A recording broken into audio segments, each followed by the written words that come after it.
Hello students, welcome to RNM academy channel.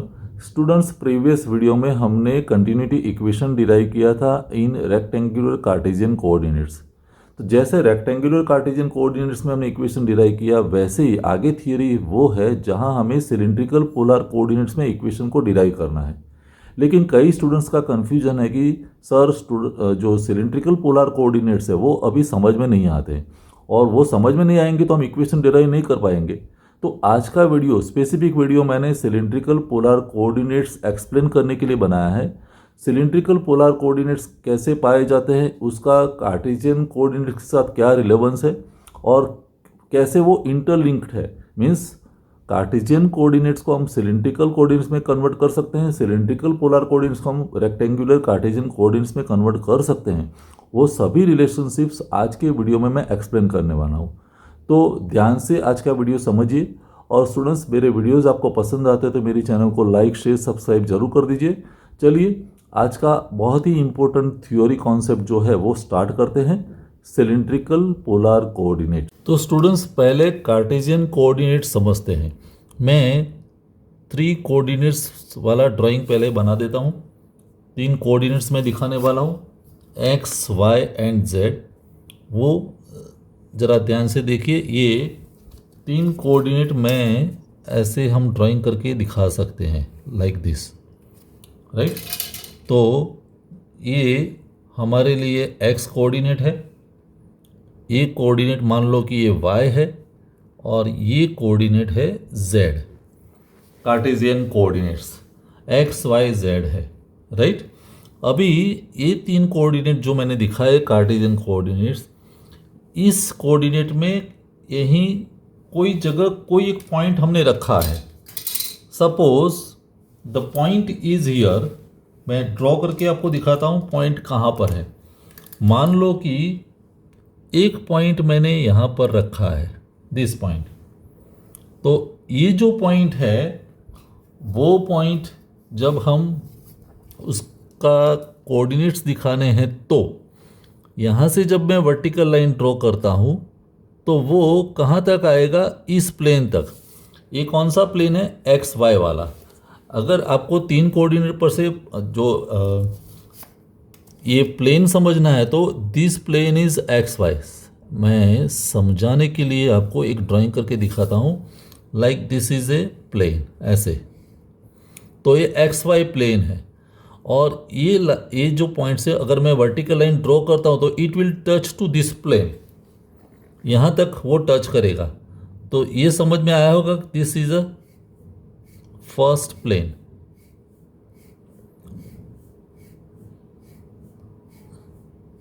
ऐसे। वैसे ये प्लेन कौन सा है, जेड वाई प्लेन। यहाँ कोई अलग लाइन से हम दिखा सकते हैं, ये दूसरा प्लेन है, like this, just for understanding.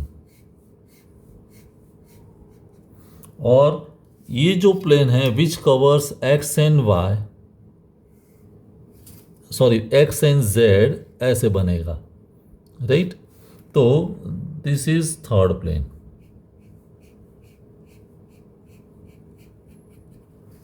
ऐसे प्लेन में हमने एक पॉइंट यहाँ दिखाया है। अभी समझने वाली बात यह है, जब भी मैं कोई पॉइंट सिलेक्ट करता हूँ स्टूडेंट्स, तो इस पॉइंट को ज़रा ध्यान से देखिए कि ये पॉइंट, क्योंकि ये तो एक्स डायरेक्शन है, तो यहाँ जो टच होता है तो एक्स की वैल्यू यहाँ तक होगी, इस पॉइंट तक, और वाई की वैल्यू यहाँ तक होगी। See this part is x और ये होगा वाई, क्योंकि इस प्लेन पर पॉइंट टच होता है तो ये एक्स वैल्यू हुई और ये वाई। तो कहने का मतलब यहाँ जो पॉइंट है उसको हम कैसे दिखा सकते हैं, x coordinate and y coordinate, x y. लेकिन ये ऊपर वाली जो लेंथ है, यहाँ से इस पॉइंट से मैंने सिलेक्ट किया तो यहाँ पॉइंट टच होता है, वहाँ तक तीसरा डायमेंशन जो है वो है जेड। ये समझ में आना चाहिए। क्योंकि ये एक्स डायरेक्शन है, वाई डायरेक्शन और ये जेड, तो ये इसकी जो हाइट हम कंसिडर करते हैं वो जेड है। तो कुल मिला के इस पॉइंट एक्स वाई है, लेकिन ऊपर जब हम पॉइंट को रिप्रेजेंट करते हैं तो 3 कोऑर्डिनेट्स आ जाएंगे, एक्स वाई जेड, राइट।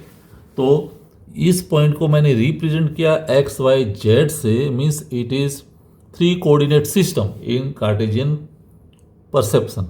तो कार्टेशियन कोऑर्डिनेट्स में हमने एक्स वाई जेड ऐसे दिखाया। अभी इसी फिगर को रेफरेंस लेके मुझे सिलिंड्रिकल कोऑर्डिनेट्स एक्सप्लेन करने हैं। तो सिलिंड्रिकल कोऑर्डिनेट्स मैं फिर यहाँ एक्सप्लेन करने वाला हूँ with the help of this x y z, और फिर हम दोनों को कोरिलेट करेंगे सिलिंड्रिकल कोऑर्डिनेट्स कैसे आए। तो स्टूडेंट्स, सिलिंड्रिकल कोऑर्डिनेट समझने के लिए भी मुझे फिर से वही ड्राइंग तैयार करना पड़ेगा एक्स वाई जेड वाला, क्योंकि हम उसी को ही रेफरेंस लेके आगे चलेंगे। ये ऐसे, और ये इस तरह से हमने 3 कोऑर्डिनेट्स पहले दिखा दिए, ये एक्स, ये वाई और ये जेड, राइट। तो यहाँ भी हाइट जेड है, तो ये जो 3 कोऑर्डिनेट्स मैंने दिखाए वहाँ भी हम लेते हैं कोई पॉइंट, ऐसे जैसे यहाँ लिया था वैसा ही पॉइंट, सेम पॉइंट मैं इस जगह ले रहता हूँ, और फिर वहाँ से जब हम इस प्लेन को टच करने वाली एक लाइन ड्रॉ करेंगे वर्टिकल, लाइक दिस। अभी बात समझ में आई होगी। तो यहाँ मुझे अभी सिलिंड्रिकल कोऑर्डिनेट्स दिखाने हैं।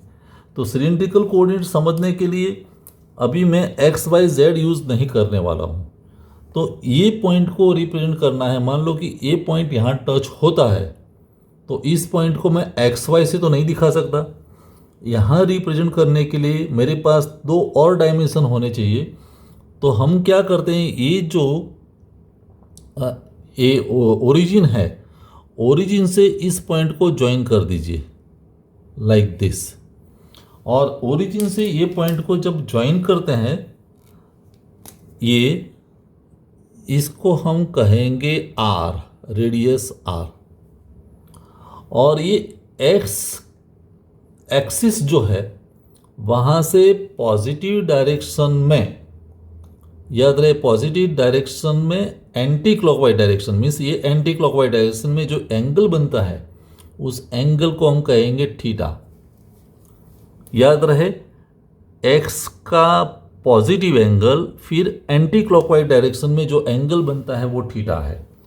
तो इस पॉइंट को हम आर थीटा से रिप्रेजेंट करते हैं, आर एंड थीटा, लेकिन ऑलमोस्ट हाइट तो सेम ही लिए, क्योंकि तीसरी जो कोऑर्डिनेट है वो जेड है, तो ये हाइट तो जेड है। तो अभी इस पॉइंट को रिप्रेजेंट करना है तो हम क्या लिखेंगे, r theta z. So it is a new system, cylindrical coordinates. अभी सवाल ये होता है कि इसको सिलिंड्रिकल क्यों कहते हैं। मान लो कि आर पॉइंट पर, मीन्स इतनी रेडियस पर कांस्टेंट हो, वैसे बहुत सारे पॉइंट्स मिलने वाले हैं और बहुत सारे पॉइंट्स मिलते हैं, तो उसकी वजह से एक सिलिंड्रिकल फॉर्म बनता है। देखो कैसे फॉर्म बनेगा, ये ऐसे जहां आर कांस्टेंट है, एंड सिमिलरली ये z जो है यहां,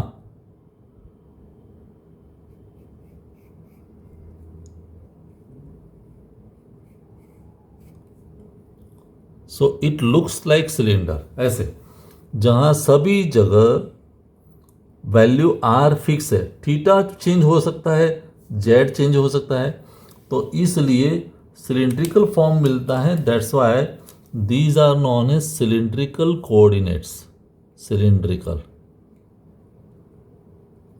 तो सिलिंड्रिकल में देखो तीसरी एक्सिस कॉमन है, जेड, यहाँ भी जेड है, लेकिन यहाँ एक्स वाई है, इसकी जगह हमने इस पॉइंट को रिप्रेजेंट किया है आर और थीटा से, रेडियस आर और उसका पॉजिटिव एंगल।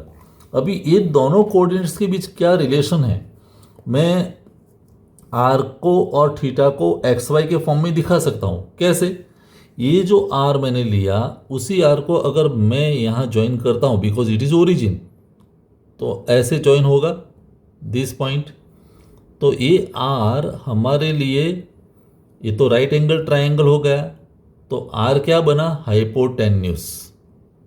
हाइपोटेन्यूस और हाइपोटेन्यूस बना तो हम क्या लिख सकते हैं कि x square plus y square is equal to r square.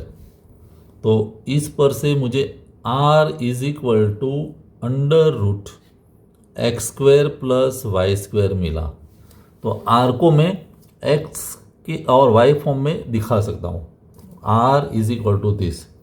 Similarly theta की बात है, तो थीटा के लिए स्टूडेंट्स जैसे ये एंगल थीटा है तो same angle it is here, देखो ये थीटा है तो दिस एंगल इज थीटा। और अगर ये थीटा है तो टेन थीटा का इक्वेशन बनेगा tan theta is equal to opposite side upon adjacent side means y upon x. तो इस पर से theta is equal to tan inverse y upon x. तो ऐसे दो फॉर्म हमें मिले कि जहाँ मैंने आर को एक्स वाई के फॉर्म में दिखाया, सिमिलरली थीटा को मैंने एक्स वाई के फॉर्म में दिखाया, और तीसरा जो है वो तो जेड है, तो z is equal to z. यहाँ भी जेड है, वहीं जेड यहाँ पर है, तो तीन कोऑर्डिनेट्स हो गए आर थीटा जेड। आर की वैल्यू एक्स वाई के फॉर्म में इतनी, थीटा की वैल्यू एक्स वाई के फॉर्म में इतनी, और z is equal to z, z तीन दोनों में कॉमन है। तो ये एक फॉर्म हो गया। अगर मुझे एक्स वाई को थीटा और आर के फॉर्म में दिखाना तो कैसे दिखा सकते हैं? देखिए ये थीटा एंगल है तो I can write sine theta. Sine theta के लिए क्या होगा, opposite side upon hypotenuse. Sine theta is equal to y upon r. तो इस पर से y इज इक्वल टू मिला r sine theta, y is equal to r sine theta. And similarly cos theta में लिखता हूं, जब cos theta is equal to adjacent side upon hypotenuse, तो यहाँ x is equal to are cos theta. तो एक दो रिजल्ट और भी मिले कि x की वैल्यू थीटा के फॉर्म में इतनी आएगी, y की वैल्यू थीटा के फॉर्म में इतनी मिलेगी, और z is equal to z तो है ही। तो इस तरह से दोनों के means Cartesian coordinates and cylindrical coordinates समझने के लिए ये दोनों फिगर इनफ है, और कन्वर्जन भी आप समझ सकते हैं। तो जब भी सिलिंड्रिकल कोऑर्डिनेट्स में मुझे अगर कोई पॉइंट लोकेट करना है तो मुझे दो पैरामीटर की ज़रूरत है, एक आर और दूसरा थीटा। अगर टू डायमेंशनल है तो तीसरा है तो जेड की डायरेक्शन की ज़रूरत पड़ेगी, आर थीटा जेड, और यहाँ है x y z. I hope the simple topic, but मैंने मेरी कैपेसिटी के अनुसार एक्सप्लेन करने का ट्राई किया है, आपको समझ में आया होगा। मिलेंगे नेक्स्ट वीडियो में। Thank you for watching, thank you very much.